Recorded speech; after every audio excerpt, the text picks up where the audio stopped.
Hello, ladies and gentlemen. This is Clint Macro and Matt Mallory coming to you live at the 2026 NRA annual meeting in Houston, Texas. We're at the Voices of the Second Amendment area, specifically in the Meet the Pressers Gun Freedom Radio Studio at Liberty. Too much fun doing that. Yeah, I'm really enjoying it, actually.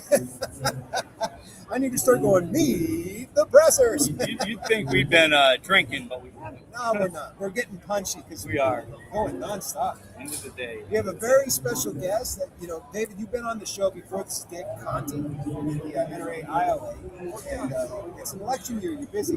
Absolutely. Very, very busy. A lot of travel, crisscrossing the United States, spending a lot of time in your state of Pennsylvania. Yeah, we need to get gun owners out to vote so that we can maybe gain some ground back in the House, although that's a big crap to throw. But the Senate, we got to protect some people in the Senate. A lot of defensive, seats. Certainly, a handful of seats that we think that we can certainly flip this year. Yeah.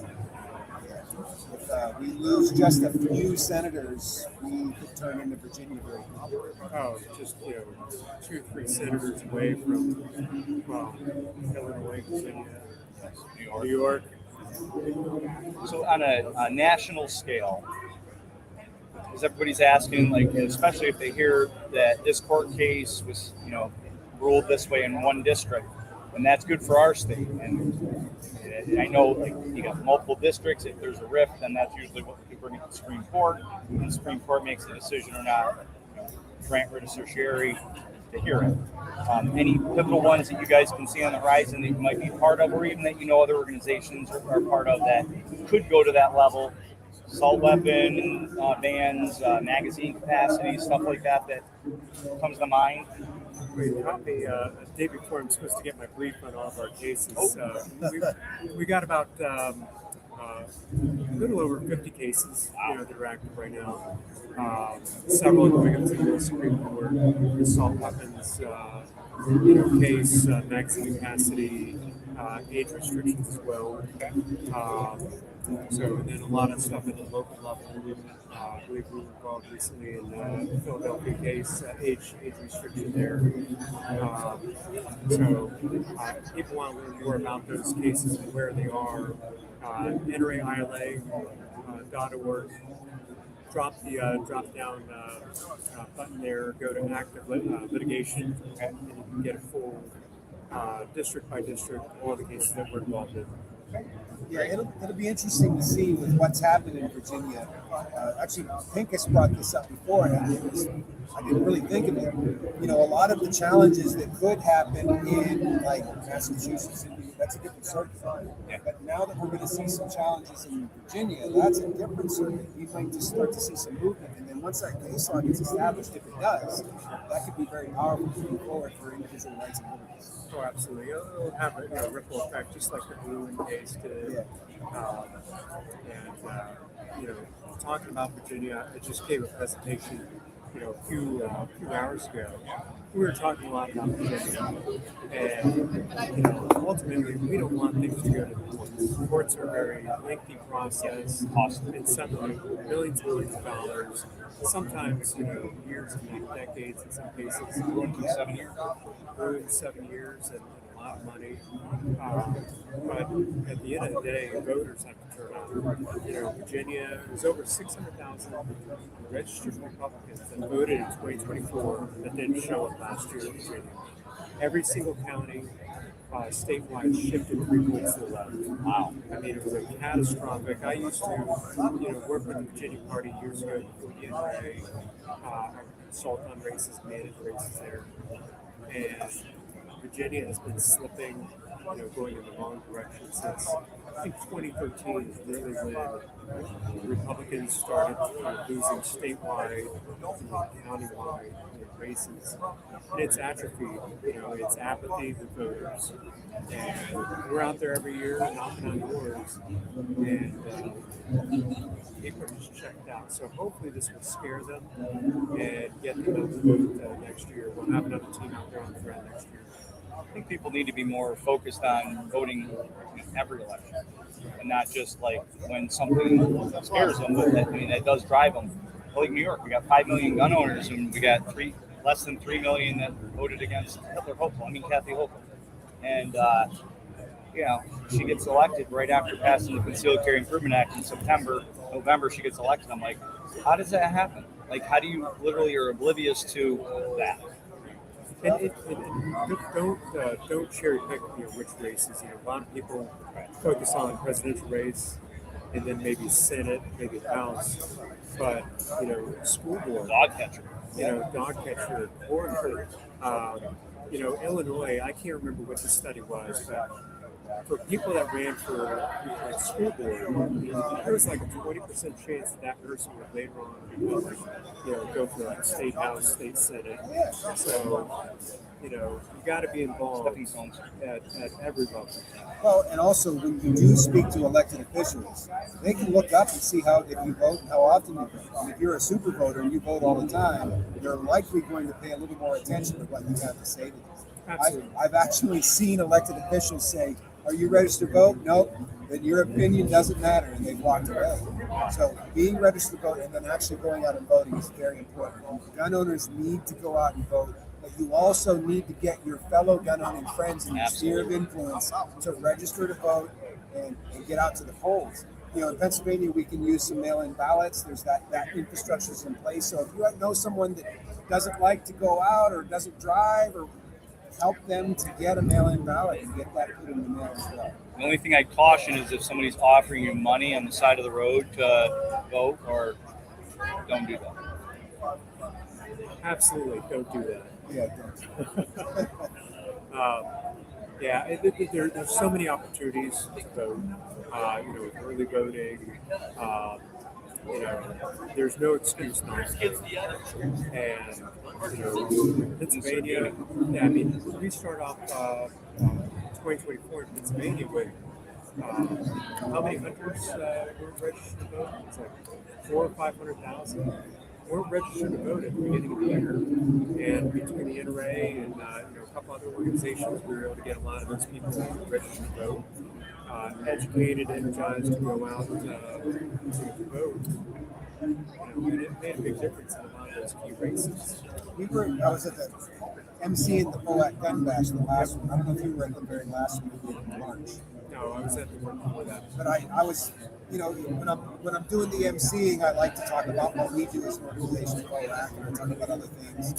Obviously they're there to play games and win some guns and stuff. But I quickly said, "Hey, who here's a gun owner?" And of course, everyone raised their hands. So they're at the gun bash. Everybody raised their hand. Woo!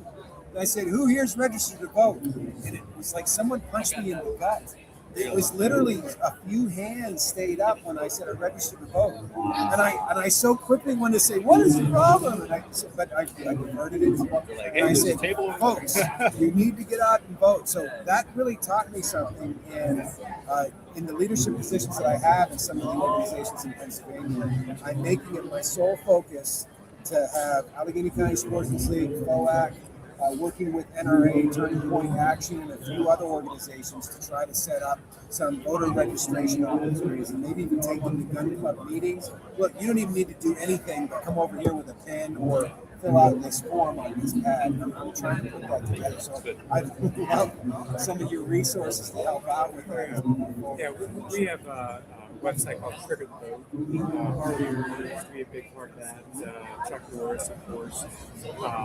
Makes it really easy. You just go on there, type in your location, and it automatically populates the proper voter registration that you need for your state. So it's easy, but I go to the same meetings, I go to the same clubs, and we talk, and I throw in that zinger, like who's registered to vote, and it should be instinctive. People have to think about it, and it's not anti-gun politicians that are the real danger. It's gun owners not getting out there to vote is the true killing field. Yeah, one of the death knell phrases that you hear from a lot of gunners, "I don't want to get political."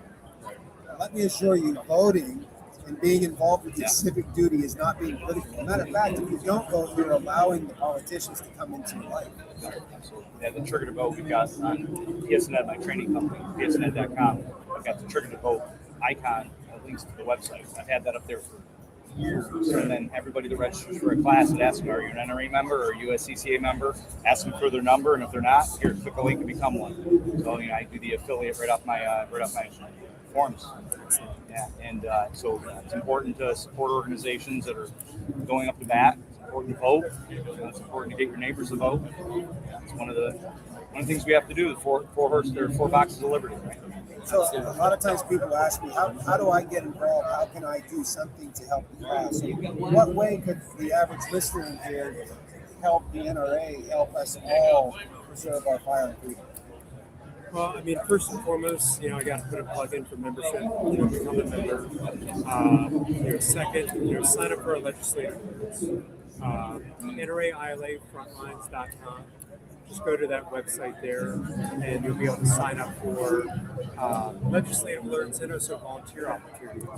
We'll also inform you what kind of events we're doing in your area, just like we did in 2024 across Pennsylvania, inviting people out to election meetings, election training meetings, and then as you feel comfortable, take it a step further. We're always looking for frontlines activist leaders. These are like super volunteers that take control of their local community. And then we as staff, utilize them as that conduit to that community. So if we got some bad legislation coming on, coming down the pike, or good legislation, we reach out to those FALs and they spread out to the community that we need people to testify, send messages to your state reps, state senators, and that really helps. I've seen behind the scenes, those take action alerts where, of course, if you got a diehard anti-gun politician, there's probably nothing that you're going to say to change the world. But there's a lot of other people out there that self-preservation. They want to get reelected. They want to get that paycheck. So, they count those emails, they count those text messages coming in. They're like, whoa, I just got 1,000 emails, from pro-gun supporters. Maybe we need to, look at this again. Case in point, a couple years ago, out in California, somebody introduced a gun hunting ban on bear, and they thought that this was going to be a cakewalk. We sent out a take action alert, and within 24 hours, that politician removed their bill from consideration. That's awesome. Now it's California. So that was because people actually followed through with the infrastructure in place and made their choices. Absolutely. Just posted the NRA ILA that you mentioned, that link, so that just went out on all there. Great. Yeah. Take advantage of that and get involved. Well, how can people reach out to you? So, of course, through NRA ILA, Frontlines, when you sign up there, those people get directed towards us. My email is David at NRAILAfrontlines.com. You can send me a message regardless of your state. If it's not one of my direct states that I oversee, I'll get you in touch with the right person to get involved. And the NRA guys really looking at their email address. They're not worried about spam. That's all right. Absolutely. Always great to have you on. So. Absolutely. Thank you for working with you. Hey, check them out. Give them your support. And vote. Please vote. Vote. Please vote. Don't forget to check out meetthepressers.com/giveaways to sign up for the awesome gifts we got here from great sponsors. Check out our classes tomorrow. Clinton and I are both teaching one more class each here at the NRA annual meetings and exhibits 2026, Houston, Texas. Stay safe.